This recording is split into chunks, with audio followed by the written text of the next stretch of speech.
मौसम बदल रहा है, मौसम तब्दील हुआ है, मिजाज बदला है, बारिश हो रही है। अगर बात की जाए हरियाणा से लेकर हिमाचल तक की, पंजाब से लेकर उत्तराखंड तक की, सब जगह बारिश जैसा माहौल है। कई शहरों में तो तेज बारिश हुई है। ये अलग अलग जगहों की तस्वीरें आप देख रहे हैं। यमुनानगर, जींद, पानीपत, चंडीगढ़। मौसम सुहाना हुआ, ठंड बढ़ रही है। एकदम से ठंडक मौसम में महसूस की जा रही है और बारिश कई जगहों पर बहुत तेज हुई है, कुछ जगहों पर रुक रुक कर हुई है। ओलावृष्टि हुई है कुछ जगहों पर। बारिश की वजह से हरियाणा के लोगों को गर्मी से निजात मिली है, तो वहीं किसानों को ज़्यादा बारिश की वजह से परेशानी हो रही है और किसानों के चेहरे पर मायूसी आ गई। हरियाणा के कई ज़िलों में अब तक धान की कटाई नहीं हो पाई और इस वजह से किसानों की मुश्किल एक बार फिर से बढ़ती नजर आ रही है। बारिश और ओलावृष्टि की वजह से खेत में पककर तैयार फसल खराब हो सकती है। देश के कई राज्यों में मौसम को लेकर अलर्ट है। चंडीगढ़ में आज और कल तेज हवाओं के साथ बारिश हो सकती है। इसके अलावा हरियाणा में भी कई जिलों में इसी तरह का मौसम रहने वाला है। हिमाचल में कई जगहों पर तेज बारिश और कल तक के लिए मौसम का अलर्ट है। उत्तराखंड में भी इसी तरह की स्थिति है। सिरसा, जींद, अंबाला और पंचकुला में तेज बारिश हुई है।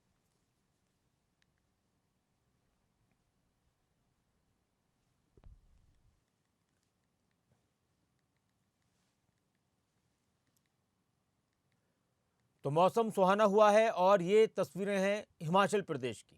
हिमाचल प्रदेश में भी बारिश हो रही है कई जगहों पर और जो ऊंचाई वाले ज़्यादा क्षेत्र हैं वहां पर बर्फबारी भी हुई। जैसे लाहौल स्पीति की अगर बात की जाए, शिमला में बारिश है, नालागढ़ में भी बारिश हुई है और पालमपुर में भी बारिश हुई है और कुछ जगहों पर बर्फबारी भी है। करनाल से हिमांशु नारंग हमारे साथ हैं फोन पर मौसम को लेकर। हिमांशु, करनाल में फिलहाल किस तरह का मौसम है और किसानों की परेशानी कैसे बढ़ती है इस तरह से जब बारिश होती है ऐसे मौसम में?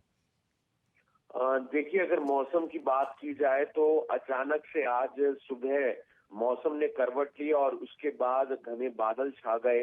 हल्की बूंदाबांदी जरूर हुई है, जिसके बाद तापमान में गिरावट देखने को मिली है और अभी भी ठंडी हवाएं चल रही हैं और इसका सीधा असर किसानों पर पड़ेगा, उनकी फसल पर पड़ेगा। वो इसलिए होगा क्योंकि अधिकतर किसानों ने, बात की जाए 90% किसानों ने अपनी फसल को काट लिया है और वो मंडी में लेकर आए हुए हैं।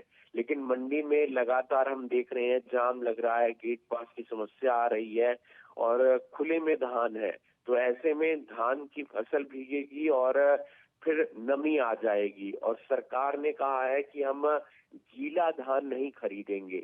जिस धान में नमी होगी उसे सुखाना होगा, मॉइस्चर 17 लाना होगा और उसी के बाद धान खरीदा जाएगा।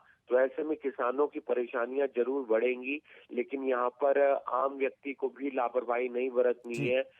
ठंड जैसे दिख रही है तो फिर वो ये समझे कि अब ठंड का आगाज हो चुका है और सावधानी बरतें, क्योंकि हम देखते हैं आती ठंड जी। और जो जाती ठंड है उसमें सबसे ज्यादा जी। लोग बीमार पड़ते हैं। शुक्रिया हिमांशु इस पूरी जानकारी के लिए। और हमारे साथ विजेंदर, जींद से जुड़े हुए हमारे संवाददाता। विजेंदर, जींद में किस तरह का मौसम है अभी और इस मौसम में किसानों के चेहरों पर मायूसी की बात आ रही है, उसकी वजह क्या है? अचानक से मौसम ने करवट ली और ऐसा लगता है कि सर्दी का आगाज हो गया है। सुबह से ही बरसात हो रही है और इसके बाद जो मंडी में अंदर धान की फसल पहुंची है वो भी भीगना शुरू हो गई है। अच्छा।